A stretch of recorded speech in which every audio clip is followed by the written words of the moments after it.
व्याकरण देखेंगे। विराम चिन्ह। विराम का अर्थ है रुकना या विश्राम लेना। हम बातचीत करते समय अपनी बात पर बल देने के लिए या समझाने के लिए थोड़ी देर रुकते हैं। रुकने की इस प्रक्रिया को विराम कहते हैं।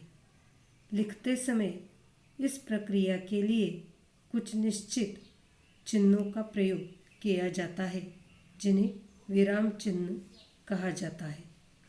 उदाहरणार्थ, घोड़े को रोको मत जाने दो। घोड़े को रोको मत जाने दो।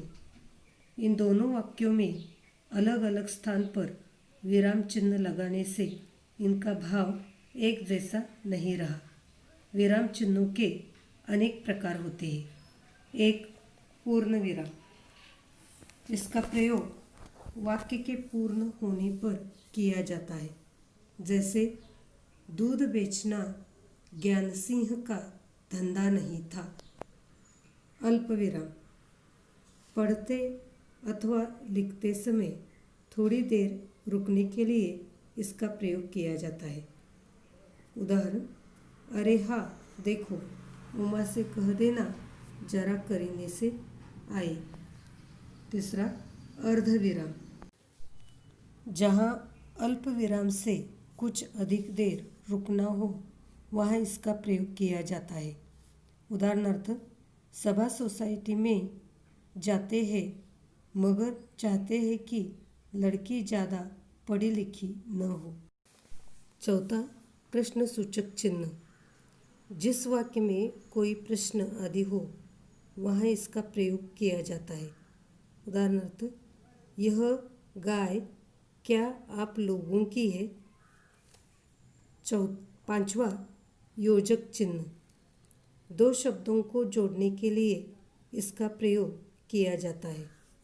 उदाहरणार्थ, खुद पढ़े लिखे हैं, सभा सोसाइटी में जाते हैं। छठा, विस्मय सूचक चिन्ह। हर्ष, शोक, घृणा, विस्मय, भय आदि भावों को व्यक्त करते हैं वहाँ इसका प्रयोग किया जाता है। उदाहरणार्थ, ऐसा रोमांचक दृश्य पहली बार देखा, सचमुच अद्भुत आनंद आ गया। सातवां, इकहरा उद्धरण चिन्ह। किसी व्यक्ति के नाम, उपनाम या किसी पुस्तक का नाम लिखते समय इसका प्रयोग किया जाता है। जैसे, सूर्यकांत त्रिपाठी निराला मुक्त छंद के प्रवर्तक थे। दोहरा उद्धरण चिन्ह। जब किसी के कथन को जो का त्यों लिखना हो वहाँ इसका प्रयोग किया जाता है। उदाहरणार्थ, मैं पहले ही पूछ लेता भोग क्या क्या लगेगा। 9, विवरण चिन्ह। जब किसी वाक्यांश के बारे में कुछ विस्तार से कहना हो या किसी पद की व्याख्या करनी हो तो इस चिन्ह का प्रयोग किया जाता है। उदाहरणार्थ, विशेषण के निम्नलिखित भेद होते हैं: गुणवाचक, संख्यावाचक, परिमाणवाचक और सार्वनामी। 10, कोष्टक चिन्ह। किसी पद का अर्थ प्रकट करने के लिए अथवा नाटकों में पात्र के भाव व्यक्त करने के लिए इस चिन्ह का प्रयोग किया जाता है। उदाहरणार्थ, राम स्वरूप चौंक कर, बिजनेस समझकर, ओह अच्छा अच्छा। 11, लाघव चिन्ह। जो शब्द बहुत प्रसिद्ध हो या जिसे बार बार लिखने की आवश्यकता पड़े उसका पहला अक्षर लिखकर आगे लाघव चिन्ह लगा देते हैं। उदाहरणार्थ, पंडित के स्थान पर प के आगे लाघव चिन्ह दिया जाता है। जिला के स्थान पर जी के आगे लाघव चिन्ह। डॉक्टर के स्थान पर डॉ के आगे लाघव चिन्ह लिख देते हैं। निम्नलिखित वाक्यों में उचित विराम चिन्ह लगाइए। पहला वाक्य, जी नहीं 2 महीने 5 दिन। उत्तर है जी नहीं, अल्पविराम 2 महीने 5 दिन पूर्ण विराम।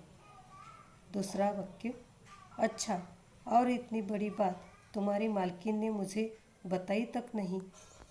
उत्तर है अच्छा, इसमें सूचक चिन्ह, और इतनी बड़ी बात तुम्हारी मालकिन ने मुझे बताई तक नहीं, विस्मय सूचक चिन्ह।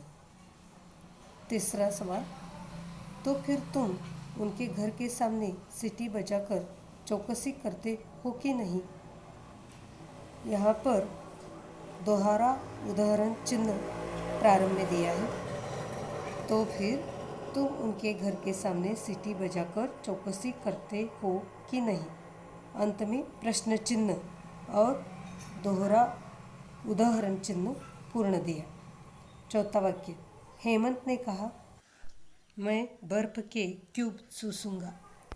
हेमंत, उत्तर देखिए, हेमंत ने कहा, अल्पविराम दोहरा उदाहरण, मैं बर्फ के क्यूब चूसूंगा, पूर्ण विराम, दोहरा उदाहरण चिन्ह पूर्ण दिया। पांचवा वाक्य, वैसे मामा फड़के को मैंने 1-2 पत्र लिखे थे। पांचवा का उत्तर, वैसे मामा कोष्टक में लिखना फड़के को मैंने 1-2 पत्र लिखे थे, पूर्ण विराम।